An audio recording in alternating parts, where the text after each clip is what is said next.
Écoutez, l'apprentissage, c'est dans le bâtiment, ça fait partie de notre quotidien, de notre ADN, de notre histoire.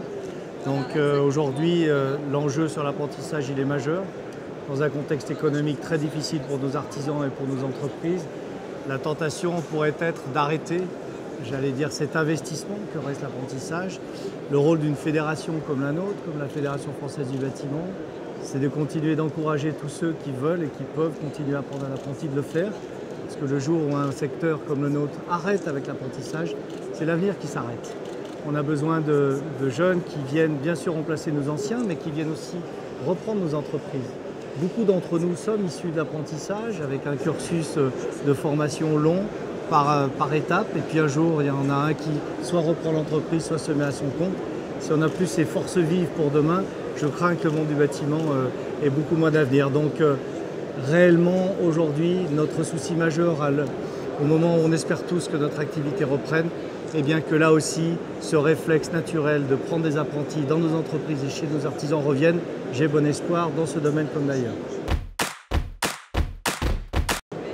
La protection sociale dans le bâtiment est une préoccupation majeure pour nos artisans et nos entrepreneurs et donc pour la Fédération française du bâtiment. Cet esprit de mutualisation que nous avons depuis toujours, historiquement, de partager le risque social pour nos compagnons, est quelque chose qui a su durer au fil du temps et qui devra continuer à durer parce que lorsqu'on parle d'esprit de famille, c'est l'exemple même ProBTP.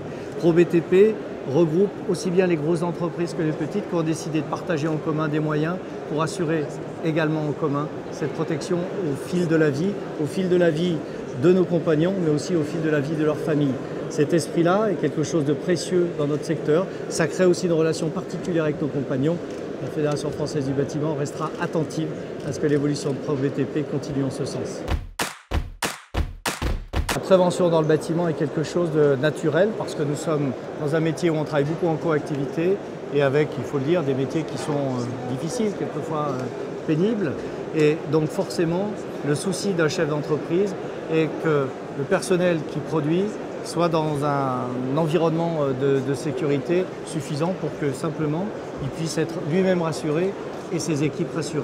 Ce qui est important aujourd'hui dans une période où la concurrence est rude, où les prix sont bas, c'est d'arriver à faire comprendre aussi que l'impact de la prévention peut avoir un impact sur la productivité, sur la production et donc la rentabilité des entreprises.